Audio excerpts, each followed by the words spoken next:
अ, नमस्कार विद्यार्थी मित्रांनो. तर राजमुद्रा अकॅडमीमध्ये सर्व विद्यार्थ्यांचं हार्दिक स्वागत. तर कालच्या 29 काल जो पेपर झाला, कालचा तिसरा पेपर होता आपला टेस्ट सिरीजचा. गट ब आणि गट क च्या मेन्ससाठीचा तिसरा पेपर होता. त्याच्यामध्ये तुम्हाला इंग्लिशचे 50 क्वेश्चन आणि मराठीचे 50 क्वेश्चन होते. तर मी आज तुम्हाला इंग्लिशच्या 50 क्वेश्चनचं विश्लेषण कालच्या पेपरचं करणार आहे. ठीक आहे.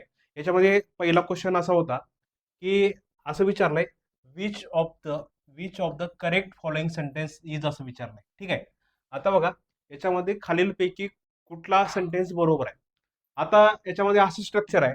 फॉर एक्झाम्पल, इट इज असेल, इट इज असेल किंवा इट वॉज असेल किंवा काय असेल, इट वॉज असेल.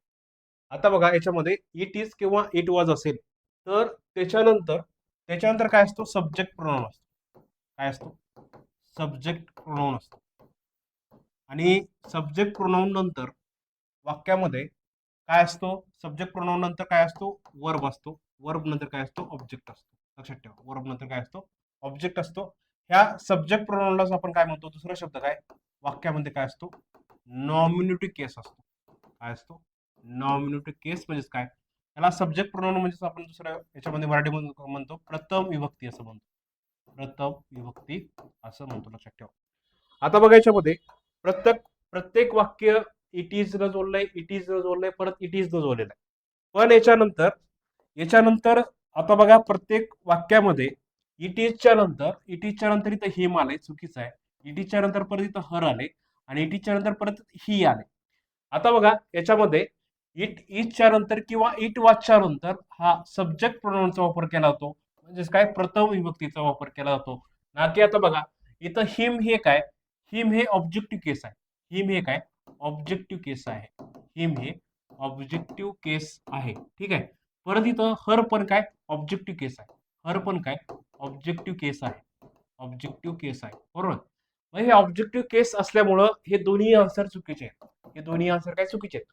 म्हणजे असं पाहिजे होतं, it is he who has help me. आता बघा इथं ही सिंग्युलर असल्यामुळं इथं हॅजचा वापर आहे. म्हणजे हा तिसरा पर्याय बरोबर आहे याचा. ठीक आहे. तिसरा पर्याय बरोबर आहे. कारण इट इजच्या नंतर किंवा इट वॉजच्या नंतर एकतर सब्जेक्ट प्रोनाउन असतं किंवा वाक्यामध्ये नॉमिनेटिव्ह केस असतं.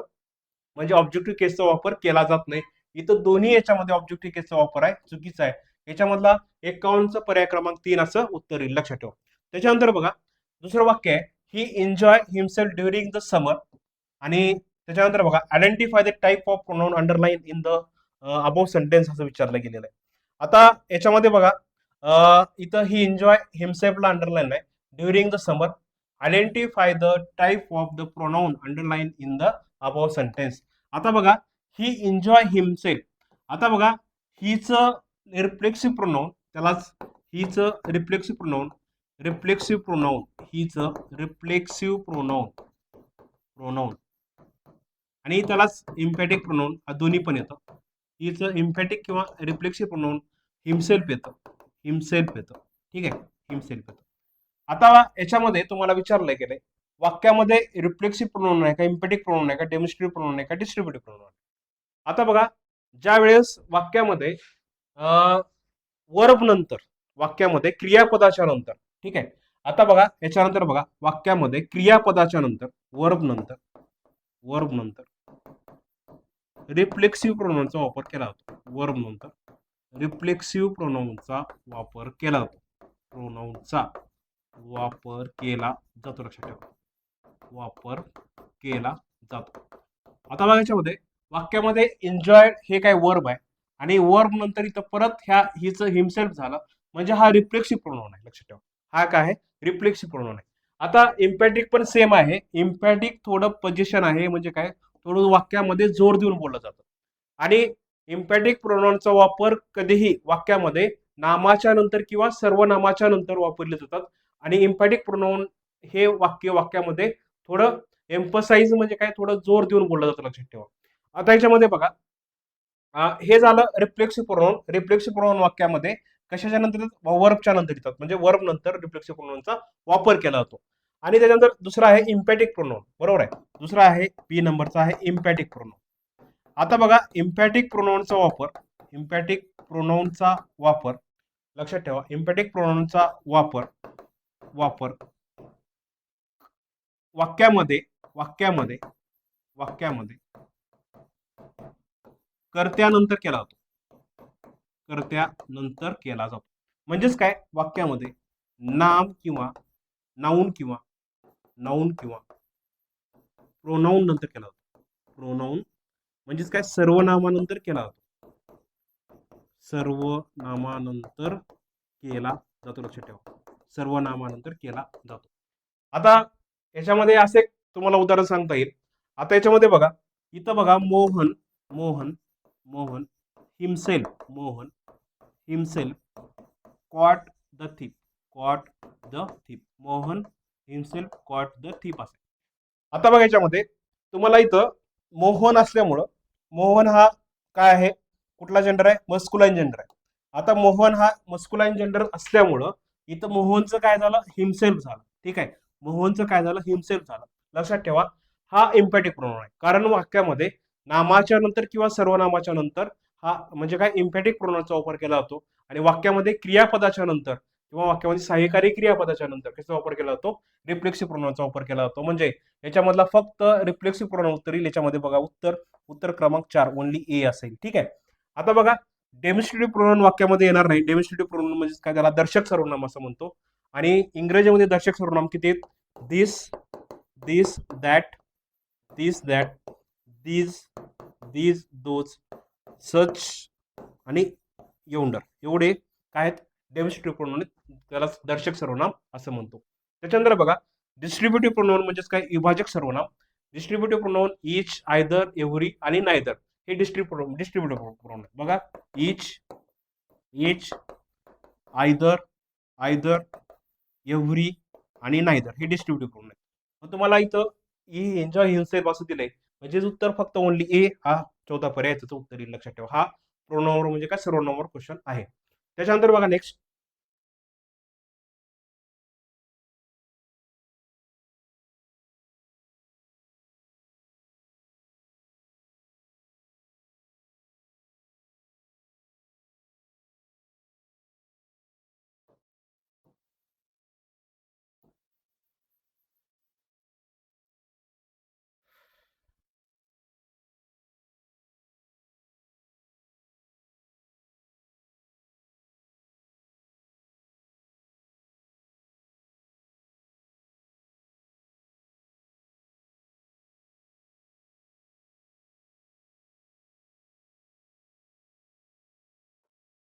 आता बघा नेक्स्ट क्वेश्चन याच्यामध्ये काय दिलंय. याच्यामध्ये बघा नेक्स्ट क्वेश्चन याच्यामध्ये असं दिलेलं आहे की क्वेश्चन नंबर 53 बघा, choose the nearest meaning of the alternative असं दिलंय. आणि हा शब्द आहे पोलाइट शब्द आहे. ठीक आहे, आता बघा इथं नियरेस्ट मिनिंग काय, नियरेस्ट मिनिंगचा अर्थ काय, की तुम्हाला इथं पोलाइटचा सिनोनिम काय, पोलाइटचा सिनोनिम काय. ठीक आहे, इथं नियरेस्ट मिनिंगचा अर्थ काय, म्हणजे काय, सिनोनिम म्हणजे काय, समानार्थी शब्द काय. आता बघा, पोलाइट म्हणजे त्याला आपण काय म्हणतो, नम्र असं म्हणतो. ठीक आहे, पोलाइट म्हणजे काय, त्याला नम्र म्हणतो. किंवा दुसरा शब्द आहे अर्बन, URBANE, अर्बन, बरोबर आहे का, म्हणजेच काय, त्याला आपण नम्र असं म्हणतो. ठीक आहे, काय म्हणतो, नम्र असं म्हणतो. आता याच्यामध्ये बघा, एक तर तुम्हाला नियरेस्ट मिनिंग विचारलंय, एक तर नियरेस्ट मिनिंग मध्ये बघा, इथं र्यूड म्हणजे एकदम म्हणजे उद्धट, बरोबर आहे, हे येणार नाही. परत इथं अँग्री म्हणजे रागीट, हे येणार नाही. आता बघा याच्यामध्ये तिसरा पर्याय येईल, एक तर त्याला कर्टियस असा हा पर्याय येईल, म्हणजेच काय, पोलाइटला तो समावेश शब्द आहे. आणि वेल मॅनर्ड असेल, याच्यामधलं उत्तर ओनली सी अँड डी असेल. ठीक आहे, ओनली सी आणि डी उत्तर येईल. प्रश्न क्रमांक 53 4 असं उत्तर येईल. आता बघा याच्यामध्ये तुम्हाला परत इथं बघा, fill in the blank with the correct antonym of the underline word. आता अँटोनिम म्हणजे काय, विरोधार्थी शब्द. आता विरोधार्थी शब्द काय, रोहित फादर इज, बरोबर आहे, रोहित फादर इज. आता असं दिलेलं आहे, रोहित फादर्स इज,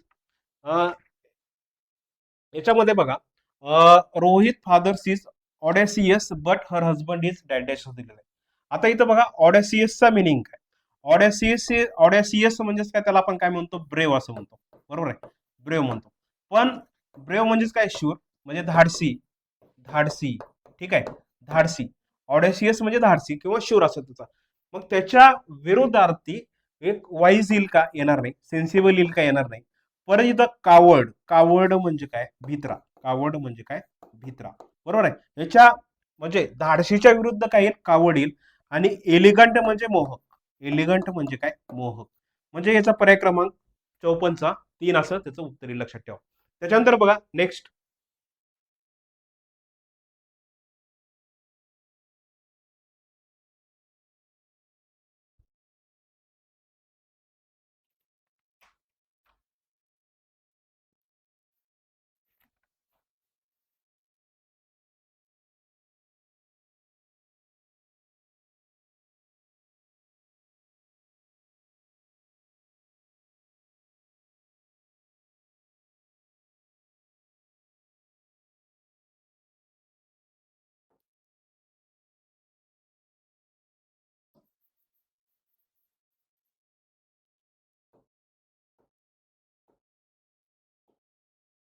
आता बघा, choose the alternative and fill in the blank.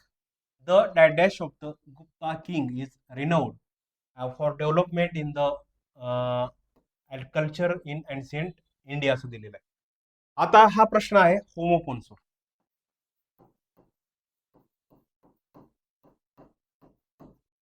ठीक आहे. आता पहिलं रेन, रेन म्हणजे हा, याचा अर्थ पाऊस असा होतो. REIGN म्हणजे वंश, आणि REIN रेन म्हणजे प्युअर, आणि हा शब्द कुठेही नाही. मग तुम्हाला इथं द कुठलं रेन येईल, हा बी नंबर येईल, REGIN म्हणजे काय, ओनली बी असं उत्तर येईल, लक्षात ठेवा. REIGN रेन म्हणजे त्याला आपण वंश असं म्हणतो, ठीक आहे, ह्याला होमोफोन्स असं म्हणतो. त्याच्यानंतर बघा इथं question number 56, let the cat out of the bag, बरोबर आहे. Let the cat out of the bag म्हणजे काय, to reveal secret, to reveal a secret म्हणजे काय, एखादं गुपित रहस्य सांगणं, ठीक आहे. गुपित रहस्य, गुपित रहस्य, रहस्य प्रकट करणं, प्रकट करणे, त्याला to let the cat out of the bag असं म्हणतो. किंवा दुसरं एक त्याला सिमिलर हे इडियम आहे, spill the beans, spill the beans. Spill the beans म्हणजेच काय, late the cat of the bag, आणि रिव्हील सिक्रेट म्हणजे काय, गुपित रहस्य काय करणं, सांगणं किंवा त्याला काय करणं, प्रकट करणं, त्याचा अर्थ होतो, लक्षात ठेवा. त्याच्यानंतर बघा नेक्स्ट क्वेश्चन नंबर 57. आता हा क्वेश्चन नंबर 57 आहे, हा नॉट ओनली बट ऑल्सोच आहे, एकदम म्हणजे काय इझी क्वेश्चन आहे. आता बघा, she was a strong, she was a strong and emotional असं दिलेलं आहे. आता याचा आन्सर असं येईल, ठीक आहे.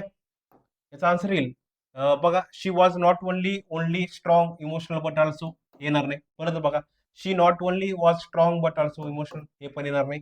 Not only she was strong but also emotional, हे पण येणार नाही. म्हणजे काय, she was not only strong but also emotional म्हणजे काय, प्रश्न क्रमांक 57चं उत्तर 4 असं उत्तर येईल, ठीक आहे. क्वेश्चन नंबर 57चं 4 असं उत्तर येईल. त्याच्यानंतर बघा इथं याच्यामध्ये, याच्यामध्ये तुम्हाला मॅच द पेअर्स दिलेला आहे, आणि हा प्रश्न आहे क्लाउडचा प्रश्न आहे, ठीक आहे. हा प्रश्न आहे कशावर, क्लाउडचा आहे. आता याच्यामध्ये बघा, याच्यामध्ये what he said is true असं दिलेलं आहे. What he said is true हा नाउन क्लॉज आहे, हा नाउन क्लॉज आहे, बरोबर आहे. हा नाउन क्लॉज आहे. म्हणजे बघा, एकचं दोन उत्तर, एक काय 58चं एक उत्तर येईल. त्याच्यानंतर बघा, the watch which has golden chain is mine, हा ऍडजेक्टिव्ह क्लॉज आहे. त्याच्यानंतर बघा forgive us as we forgive our enemies म्हणजे सीचं उत्तर याच्या 3 असं येईल, म्हणजे काय ऍडव्हर्ब क्लॉज असेल. आणि शी मस्ट विप और शी विल डाय, याचं उत्तर 4 येईल, म्हणजे काय मेन क्लॉज आहे, ठीक आहे. हा क्लॉजर प्रश्न होता, आणि हा तुम्हाला जोड्या लावामध्ये विचारला गेलेला आहे, ठीक आहे. त्याच्यानंतर बघा नेक्स्ट.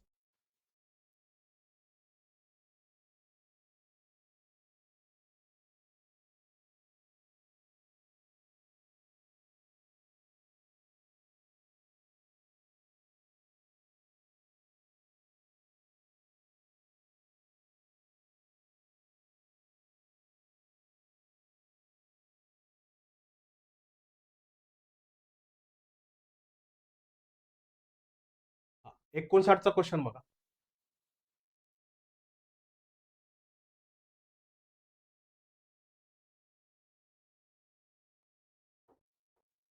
प्रश्न क्रमांक 59 बघा. Choose the correct sentence from the following sentence असं विचारलं गेलं. आता बघा, हा जो प्रश्न आहे हा प्रश्न टेन्सवर आहे. हा प्रश्न कशावर आहे? टेन्सवर आहे. आता तुम्हाला याच्यामधला ह्या पर्यायामधला करेक्ट कुठला आहे म्हणजे काय बरोबर कुठला आहे असं विचारलं गेलेलं आहे. आता याच्यामध्ये I visited England last August, बरोबर आहे. I visited England last August. आता मला सांगा, वाक्यामध्ये लास्ट ऑगस्ट आहे, वाक्यामध्ये ॲगो असेल, येस्टरडे असेल, वाक्यामध्ये ॲगो असेल, येस्टरडे असेल किंवा इन 1989 असेल, तर त्या वाक्याचा काळ हा काय असतो? सिंपल पास्ट टेन्स असतो, बरोबर आहे. त्या वाक्याचा काळ हा काय असतो? सिंपल पास्ट टेन्स असतो. ठीक आहे. सिंपल पास्ट टेन्स म्हणजेच काय? Subject plus V2 plus object अशी रचना असते. आता बघा, इथं इथं वाक्य लास्ट ऑगस्ट जोडलेलं आहे, परंतु इथं वाक्यामध्ये लास्ट ऑगस्ट असल्यामुळं त्या वाक्याचा काळ हा सिंपल पास्ट टेन्स असतो. म्हणजे काय? कर्ता आणि कर्त्याच्या नंतर क्रियापदाचं किती रूप? दुसरं रूप असतं. आता बघा, याच्यामध्ये विजिटेड हा सेकंड फॉर्म आहे, म्हणजे हे वाक्य बरोबर आहे. हे सेंटेन्स इज करेक्ट, बरोबर आहे. त्याच्यानंतर बघा, परत इथं वाक्य Columbus has discovered many year, वाक्य ॲगोनं जोडलेलं आहे. ठीक आहे. वाक्य कशाला जोडलेलं आहे? ॲगोनं जोडलेलं आहे. ॲगोच्या वाक्याचा काळ हा सिंपल पास्ट टेन्स असतो, म्हणजे इथं सिंपल पास्ट टेन्स नाही, ह्या वाक्याचा काळ पास्ट परफेक्ट टेन्स असल्यामुळं ह्या वाक्याचा काय? वाक्याचा काळ हा पास्ट परफेक्ट टेन्स असल्यामुळं इथं यांचा आन्सर येत नाही, म्हणजे बी चुकीचं आहे. ठीक आहे, बी चुकीचं आहे. त्याच्यानंतर बघा, इथं when the bus was going on we were singing a song. आता बघा, वाक्यामध्ये दोन वेगवेगळ्या क्रिया आहेत, बरोबर आहे. दोन वेगवेगळ्या ऍक्शन आहेत. त्या दोन दोन वेगवेगळ्या ऍक्शनचं वाक्याचा काळ हा, दोन्ही वाक्याचा काळ हा पास्ट कंटिन्युअस टेन्स असतो. आता बघा, when the bus was going on, ज्यावेळेस बस जात होती त्यावेळेस we we were singing the song. म्हणजे काय? इथं दोन वेगवेगळ्या क्रिया आहेत आणि त्या दोन वेगवेगळ्या क्रिया असल्यामुळं इथं दोन्ही या वाक्याचा काळ हा पास्ट कंटिन्युअस टेन्स. दोन्ही वाक्याचा काळ हा काय असतो? पास्ट कंटिन्युअस टेन्स असतो, लक्षात ठेवा. त्याच्यानंतर बघा, परत इथं वाक्य नाऊ अ डेज जोडलेलं आहे. नाऊ अ डेजच्या वाक्याचा काळ हा कुठला असतो? प्रेझेंट कंटिन्युअस टेन्स असतो. प्रेझेंट कंटिन्युअस टेन्स असतो, लक्षात ठेवा. प्रेझेंट कंटिन्युअस टेन्स असतो. म्हणजेच काय? इथं बघा, वाक्य नाऊ व डेज जोडलंय. She is reading a newspaper properly, म्हणजे हे सेंटेन्स बरोबर आहे. ए सी डी याचं उत्तर येईल, म्हणजे ओनली ए सी डी उत्तर नंबर पर्याय क्रमांक 2 त्याचं उत्तर येईल, लक्षात ठेवा. ठीक आहे. त्याच्यानंतर बघा, क्वेश्चन नंबर 60वा. क्वेश्चन नंबर 60वा काय सांगते बघा. आता बघा, mathematics is my favourite subject आणि gymnastic is a popular game. आता बघा, हे हे जे आहेत, फॉर एक्झाम्पल मॅथमॅटिक्स जर विषयाचा उल्लेख असेल, बरोबर आहे. जर इथं विषयाचा उल्लेख असल्यामुळं इथं येणारा वर्ब, वर्ब हा काय असतो? सिंग्युलर असतो. येणारा वर्ब काय असतो? सिंग्युलर असतो, म्हणजे इथं उत्तर ए बरोबर आहे. त्याच्यानंतर बघा, जिम्नॅस्टिक्स खेळाचं नाव आहे. ह्या खेळाच्या नावाच्या अगोदर जिम्नॅस्टिक असो, ड्रॉट्स असो, त्याच्यानंतर बघा हे असे बिलियर्ड्स असो, बरोबर आहे. त्या खेळाच्या नावाच्या नंतर येणारा वर्ब हा कशामध्ये असतो? सिंग्युलर मध्ये असतो. इथं बरोबर आहे. म्हणजे काय? इथं ए आणि बी बरोबर, दोन्ही उत्तर बरोबर आहेत. तुम्हाला काय विचारलंय?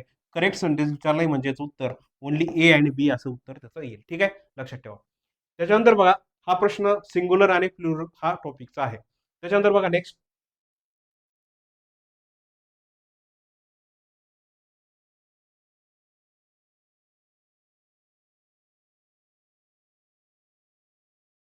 आता बघा, choose the correct antonym to the bold word in the sentence असं विचारलं गेलेलं आहे. आता याच्यामध्ये बोल्ड वर्ड केलेला याचा अर्थ काय आहे? आता बघा, God and his glory are ever lasting. आता एव्हर लास्टिंग म्हणजे काय? शाश्वत. शाश्वत म्हणजेच काय? चिरकाल टिकणार. चिरकाल टिकणारा. एव्हर लास्टिंग म्हणजे काय? शाश्वत किंवा चिरकाल टिकणार. ठीक आहे, चिरकाल टिकणार. आता तुम्हाला याचं काय विचारलं? तुम्हाला अपोजिट मिनिंग काय, अँटोनिम काय? आता बघा, ट्रान्झिएंट येईल का? ट्रान्झिएंट म्हणजे काय, एक क्षणिक असं म्हणतो. ट्रान्झिएंट म्हणजे काय, क्षणिक. ट्रान्झिएंटचा अर्थ काय होते, क्षणिक असं होते. त्याच्यानंतर बघा, इथं एक्सटर्नल म्हणजे त्याला काय म्हणतो, एक्सटर्नल चा एक्सटर्नल, इंटरनल एक्सटर्नल असं म्हणतो, हे पण येणार आहे. आणि डिस्ट्रक्टिव्ह, डिस्ट्रक्टिव्ह म्हणजे त्याला विध्वंसक म्हणतो. डिस्ट्रक्टिव्ह म्हणजे काय, विध्वंसक. आणि ऑब्स्क्युअर, ऑब्स्क्युअर म्हणजे काय, अस्पष्ट. ऑब्स्क्युअर म्हणजे काय, अस्पष्ट. म्हणजे याचा मिनिंग काय होईल, एव्हरलास्टिंगचा अपोजिट वर्ड काय आहे, तर ट्रान्झिट आहे. एक्सचं एक उत्तर येईल, लक्षात ठेवा. एक्सचं उत्तर एक उत्तर येईल. आता बघा, हा इडियम आणि फ्रेजेस आहे. याचं तुम्हाला जोड्या लावामध्ये मी विचारलंय. आता अॅक्लिस हिल म्हणजे काय, त्याला इम्पॉर्टंट विकनेस असं म्हणतो, म्हणजे अशक्तपणा. याचं दोन उत्तर आहे. ऑप्शन त्याच्यानंतर बघा, याचं ऑप्शन चॉईस म्हणजे काय, लॅक ऑफ चॉईस. त्याच्यानंतर बघा, फुल ऑफ बीन्स म्हणजे काय, to tell reveal secret, to to tell reveal secret. त्याच्यानंतर त्याचं उत्तर बघा, एकचं दोन असं येईल. त्याच्यानंतर बघा, दोनचं एक येईल. त्याच्यानंतर बघा, तीनचं तीनचं फुल ऑफ बियर्स म्हणजे काय, फुल ऑफ लाईफ असं येईल. आणि स्पील द बीन्स म्हणजे काय, टू रिव्हिल सिक्रेट म्हणजे काय, त्यालाच काय, late the cat out of the bag असं म्हणतो. Late the cat out of the bag असं म्हणतो. Late the cat out of the bag असं म्हणतो. ठीक आहे, याचं उत्तर 4 क्रमांक आहे. त्याच्यानंतर बघा, next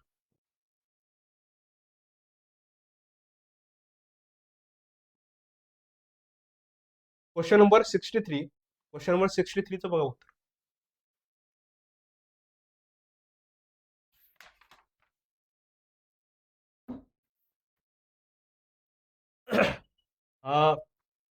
Politicians generally follow a Fabian policy in order to keep everyone satisfied. आता बघा, फेबियन पॉलिसी म्हणजे काय, की पॉलिसी ऑफ डिलेइंग डिसिजन, बरोबर आहे. एखाद्या पॉलिसीचं काय, उशिरा निर्णय घेणं, त्याला काय म्हणतो आपण, डिलेइंग डिसिजन म्हणजे काय, उशिरा निर्णय घेणं म्हणजे काय, फेबियन पॉलिसी. म्हणजे पर्याय क्रमांक एक उत्तर असेल. त्याच्यानंतर बघा, इथं एक्सेसिव्हली टॉकेटिव्ह असं म्हणतो. एक्सेसिव्हली टॉकेटिव्ह म्हणजे त्याला जास्त बोलणारा असं म्हणतो. फॉर एक्झाम्पल, लोकॅसियस आहे, किंवा गॅरलस शब्द आहे, गॅरलस आहे. त्याच्यानंतर बघा, लोकॅसियस हा शब्द आहे. लोकॅसियस म्हणजे बोलका जास्त. त्याच्यानंतर बघा, टॅसिटर्न. आता बघा, टॅसिटर्न आणि रिझर्व, टॅसिटर्न आणि रिझर्व हे दोन शब्द बरोबर आहेत. त्याच्यानंतर बघा, हा कमी बोलणारा. टॅसिटर्न आणि रिझर्व म्हणजे कमी बोलणारा, कमी बोलणारा. आणि रेटिसेंट म्हणजे काय, पेशन्स. पेशन्स म्हणजेच काय, संयम. ठीक आहे. मग तुम्हाला विचारलं काय, एक्सिल टॉकडी ओलिएबल हा 4 नंबर पर्याय येईल. ओलिएबल असेल. ठीक आहे, ठीक आहे, ओलिएबल असं त्याचं उत्तर येईल. त्याच्यानंतर बघा, question number next, question number 65, 65. आता बघा, याच्यामध्ये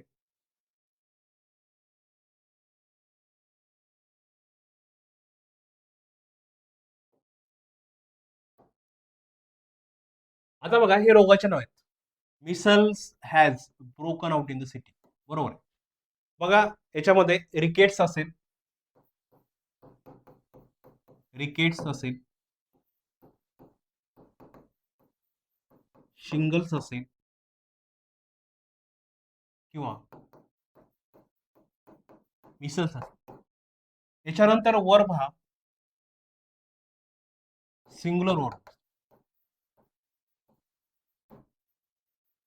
सिंग्युलर वर्ब असतो. आता बघा, micelles has broke out in the city, आणि इथं शिंगल्स आर असं दिले. इथं इज पाहिजे होतं, म्हणजे इथं हा इथं बरोबर नाही. तुम्हाला इनकरेक्ट विचारलंय परीक्षेला. ठीक आहे, इनकरेक्ट कुठला आहे, ओनली बी उत्तर येईल. ठीक आहे, इनकरेक्ट कुठला आहे, ओनली बी उत्तर येईल. ठीक आहे. त्याच्यानंतर बघा, choose the sentence containing correctly used pronounce, बरोबर आहे. आता इथं प्रोनाउन्सचा वापर कुठे बरोबर केलेला आहे. आता बघा, दॅट बॅग इज, इथं काय पाहिजे, हर्स पाहिजे, बरोबर आहे. इथं दॅट बॅग इज हर्स असं पाहिजे होतं. असं उत्तर आहे, that that bag is hers असं पाहिजे होतं. म्हणजे हा जो आहे, हा पॉझिटिव्ह प्रोनाउन आहे. पॉझिटिव्ह प्रोनाउनचा वापर वाक्यामध्ये मालकी हक्क सांगण्यासाठी किंवा वाक्यामध्ये नामाच्या नंतर केली जातात, लक्षात ठेवा. इथं बॅग इज हर्स असं पाहिजे होतं, म्हणजे हे चुकीचं आहे. म्हणजे हे बरोबर आहे. मग इथं इथं हर्स पाहिजे होतं, म्हणजे हे चुकीचं आहे, लक्षात ठेवा. आता बघा, इथं दिस पेन इज माईन, बरोबर आहे. इथं पेनच्या नंतर लगेच माईन आले, मालकी हक्क आहे. किंवा वाक्यामध्ये नाऊन नंतर काय येतो, पॉझिटिव्ह प्रोनाऊन येतो. वाक्यामध्ये नाऊन नंतर काय येतो, पॉझिटिव्ह प्रोनाऊनचा वापर केला जातो. आता बघा इथं, दॅट कार इज हर्स, बरोबर आहे. कार हा नाऊन आहे. हा नाऊन नंतर इथं हर्स आहे, म्हणजे काय पॉझिटिव्ह प्रोनाऊन आहे, म्हणजे बी आणि सी बरोबर आहे. ठीक आहे. आता बघा इथं, the train arrive it's destination असं दिलेलं आहे. आता बघा इथं ह्या अपॉस्ट्रॉफी ह्या इट्सचा वापर चुकीचा आहे. कधीही वाक्यामध्ये पॉझिटिव्ह ऍडजेक्टिव्ह कधीही अपॉस्ट्रॉफी मध्ये लिहिलं जातं. ऍडजेक्टिव्हचा वापर पॉझिटिव्ह ऍडजेक्टिव्हचा वापर म्हणजे काय, इट्स असं पाहिजे होतं. तर इथं अपॉस्ट्रॉफी मध्ये लिहिलं जात नाही, म्हणजे हे चुकीचं आहे. याच्यामध्ये बी आणि सी बरोबर आहे. बघा आता बी आणि सी कुठे आहे, याच्यामध्ये ओनली बी आणि सी बरोबर आहे. याच्यामध्ये लक्षात ठेवा, 66 उत्तर एक नंबर होईल, ओनली बी आणि सी असेल. ठीक आहे.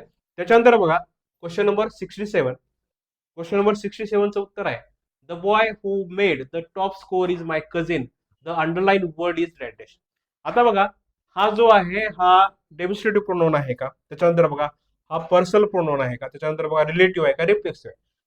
हा रिलेटिव्ह प्रोनाउन आहे. ठीक आहे, हा रिलेटिव्ह प्रोनाउन आहे. याचं उत्तर 67चं 3 उत्तर येईल, लक्षात ठेवा. त्याच्यानंतर बघा नेक्स्ट प्रश्न क्रमांक 68 बघा. प्रश्न क्रमांक 68 choose the right adjective and fill in the blank असं दिलेलं आहे. आता बघा, could you lend me dash dash money. आता जर वाक्य पॉझिटिव्ह असेल, जर वाक्य पॉझिटिव्ह असेल पॉझिटिव्ह असेल जर वाक्य पॉझिटिव्ह असेल तर समचा वापर करावा. आणि जर वाक्य निगेटिव्ह असेल तर एनीचा वापर करावा. आता बघा, हे वाक्य पॉझिटिव्ह असल्यामुळं इथं समचा वापर केला जातो. असं असं उत्तर येईल, कुड you lend me some money, म्हणजे उत्तर प्रश्न क्रमांक की तो 68 एक उत्तर येईल, लक्षात ठेवा. 68 एक उत्तर येईल. त्याच्यानंतर बघा क्वेश्चन नंबर 69, क्वेश्चन नंबर 69 वर बघा, identify the part of speech of the underline word, Rohan is an industrious boy. आता बघा, इथं बॉय, इथं हा नाऊनला क्वालिफाय करतो, इथं इंडस्ट्रीजला अंडरलाईन केलेला आहे. इथं नाऊनला क्वालिफाय करतो, म्हणजे हा काय ऍडजेक्टिव्ह आहे, लक्षात ठेवा. इथं पर्याय क्रमांक 4 उत्तर येईल. त्याच्यानंतर बघा, choose the correct modal auxiliary in order to replace underline phrase in the following sentence. They were unable to find out any reliable solution for the problems they encounter. आता बघा इथं वेर हा पास्ट आहे, आपण कुड नॉट फाइंड असेल. ठीक आहे, वेर हा पास्ट असल्यामुळे इथं कुडचा वापर होतो. अनेबल हा निगेटिव्ह आहे, म्हणजे नॉटचा वापर होतो. आणि फाइंड आउट पुढलं वाक्य त्याच्यासोबत लक्षात ठेवा. त्याच्यानंतर बघा प्रश्न क्रमांक 71. आता बघा प्रश्न क्रमांक 71 काय म्हणतंय, की I need interpreters in my surgery who dash dash speak Punjabi, Urdu आणि गुजराती. इथं बघा, इथं ॲबिलिटी सांगते. ॲबिलिटी सांगण्यासाठी कसा वापर करतो आपण, कॅनचा वापर करतो, म्हणजे पर्याय क्रमांक इथं 4 उत्तर येईल.